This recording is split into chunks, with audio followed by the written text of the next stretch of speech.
Dear students, welcome to today's capsule classes of Raghuvanshi NEET। चलिए आज बहुत एक इम्पॉर्टेंट टॉपिक हम समझने की कोशिश करेंगे और बहुत कॉन्सेप्चुअल टॉपिक है कि what is degree of freedom and two dimension में किसी भी बॉडी की इक्विलिब्रियम की क्या कंडीशंस होंगी। इनफैक्ट ये दोनों ही आपस में रिलेटेड हैं कि टू डायमेंशन में किस तरीके से इक्विलिब्रियम के केस में बॉडी बिहेव करेगी और उसके डिग्री ऑफ फ्रीडम के बीच में। तो हम देखेंगे कि टू डायमेंशंस में अगर हम इसको इस तरीके से बना लें, एक ये एक्स एक्सिस है और एक ये वाई एक्सिस है, तो डिग्री ऑफ फ्रीडम का मतलब ये हुआ कि बॉडी कितने तरीके से मूव कर सकती है। ओके, डिग्री ऑफ फ्रीडम का मतलब क्या हुआ, बॉडी कितने तरीके से मूव कर सकती है। तो अब अगर हम टू डायमेंशन में देखें तो बॉडी एक्स डायरेक्शन में लीनियर मोशन कर सकती है या ट्रांसलेशनल मोशन कर सकती है, तो उसकी एक डिग्री ऑफ फ्रीडम हुई। यहां पे लिखा हुआ है ट्रांसलेशनल डिग्री ऑफ फ्रीडम, एक एक्स डायरेक्शन में ट्रांसलेशनल मोशन कर सकती है तो उसकी एक डिग्री ऑफ फ्रीडम हो गई। दूसरा, बॉडी टू डायमेंशन में वाई डायरेक्शन में ट्रांसलेशनल मोशन कर सकती है, दूसरी degree of freedom. Y direction में ट्रांसलेशनल मोशन कर रही है, दूसरी डिग्री ऑफ फ्रीडम हो गई। ठीक है, तो टू डायमेंशन में ट्रांसलेशनल मोशन तो केवल यही हो सकता है, एक एक्स डायरेक्शन में ट्रांसलेशनल मोशन और एक वाई डायरेक्शन में ट्रांसलेशनल मोशन। अच्छा, इसके अलावा बॉडी रोटेट भी कर सकती है। ठीक है, तो रोटेट करने के लिए क्या करेंगे, इसकी टू डायमेंशन में, टू डायमेंशन का मतलब होता है एक प्लेन, सिर्फ एक प्लेन।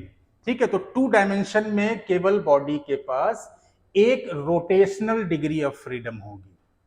ठीक है, तो ओवरऑल बॉडी के पास टू डायमेंशनल प्लेन में तीन डिग्री ऑफ फ्रीडम हो गई। एक एक्स डायरेक्शन में ट्रांसलेशनल मोशन, एक वाई डायरेक्शन में ट्रांसलेशनल मोशन और एक एक्स वाई प्लेन में जिसमें बॉडी रोटेट कर सकती है, रोटेशनल मोशन। तो तीन डिग्री ऑफ फ्रीडम हुई, दो ट्रांसलेशनल डिग्री ऑफ फ्रीडम और एक रोटेशनल डिग्री ऑफ फ्रीडम। तो ओवरऑल बॉडी के पास टू डायमेंशनल प्लेन में तीन डिग्री ऑफ फ्रीडम होंगी। हालांकि ये ब्रॉड सेंस में है, ठीक है, और अगर इसको हम डिसेक्ट करेंगे और अंदर घुसेंगे तो यही 6 डिग्री ऑफ फ्रीडम हो जाती है। देखिए कैसे, एक बार ये प्लस एक्स डायरेक्शन में मूव कर सकती है और एक बार ये माइनस एक्स डायरेक्शन में मूव कर सकती है। तो यही एक डिग्री ऑफ फ्रीडम जो एक्स डायरेक्शन की है वो 2 डिग्री ऑफ फ्रीडम में कन्वर्ट हो जाएगी।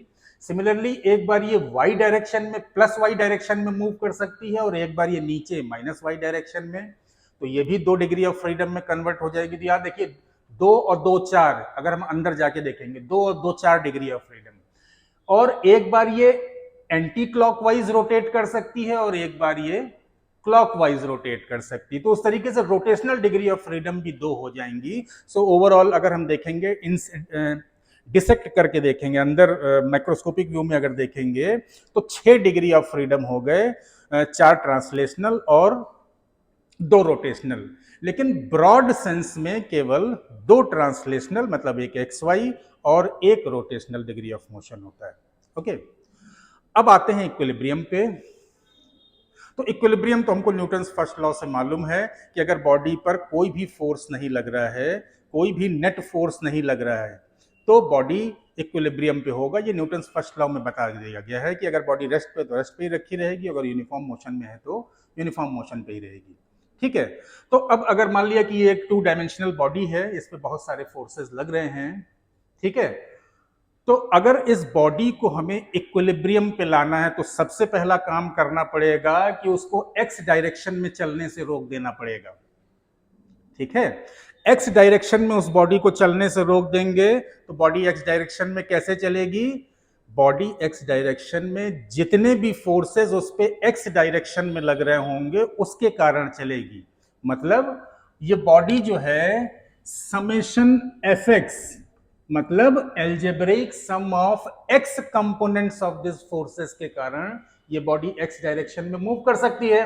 और अगर इसे एक्स डायरेक्शन में चलने से रोकना है तो ये बराबर हमें जीरो कर देना पड़ेगा। अगर हमने ये बराबर जीरो कर दिया तो बॉडी एक्स डायरेक्शन में मूव ही नहीं करेगी।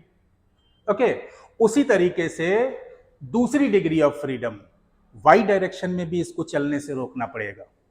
ठीक है, तो वाई डायरेक्शन में ये बॉडी क्यों मूव कर सकती है? क्योंकि उस पे कुछ फोर्सेस वाई डायरेक्शन में लग रहे होंगे। Sum algebraic sum of Y components of the forces जो हैं उस बॉडी पे लग रहे होंगे, जिसके कारण ये बॉडी वाई डायरेक्शन में मोशन कर सकती है। तो अगर हम इसे वाई डायरेक्शन में भी चलने से रोकना है तब समेशन एफ वाई बराबर भी जीरो करना पड़ेगा। मतलब वाई डायरेक्शन में अगर कोई फोर्स नहीं लग रहा है तो बॉडी जो है वाई डायरेक्शन में मूव ही नहीं करेगी। और तीसरी डिग्री ऑफ फ्रीडम भी जो इस बॉडी के पास होगी उसको भी रोकना पड़ेगा। मतलब तीसरी डिग्री ऑफ फ्रीडम कौन सी होती है? Rotational degree of freedom.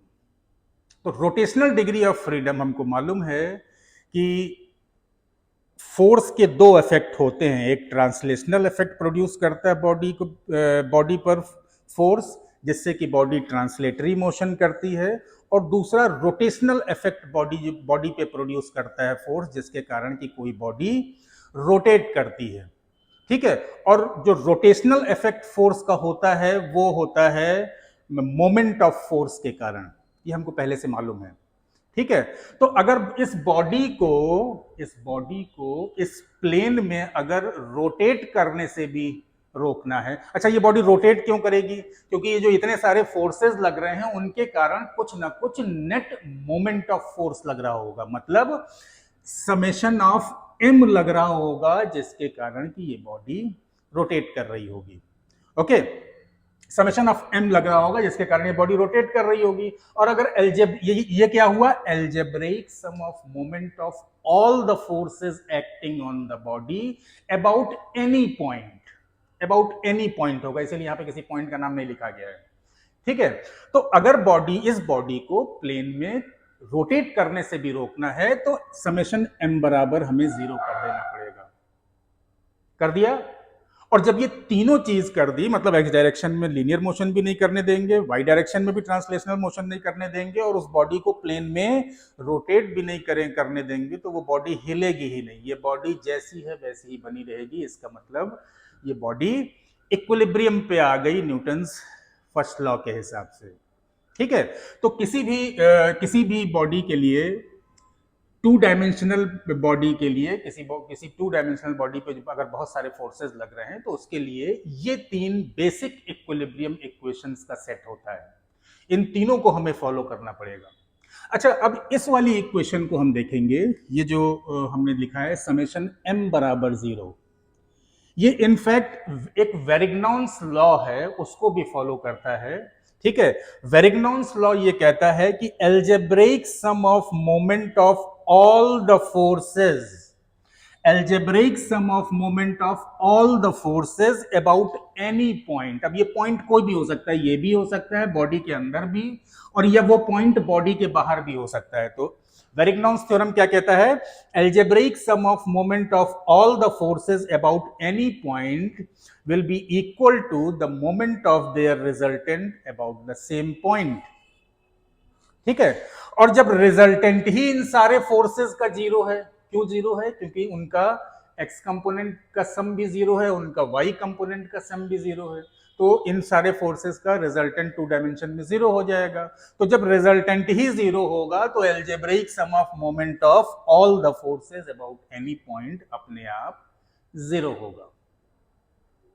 तो डियर स्टूडेंट्स, उम्मीद है कि ये टॉपिक आपको अच्छे से समझ में आया होगा। Thank you.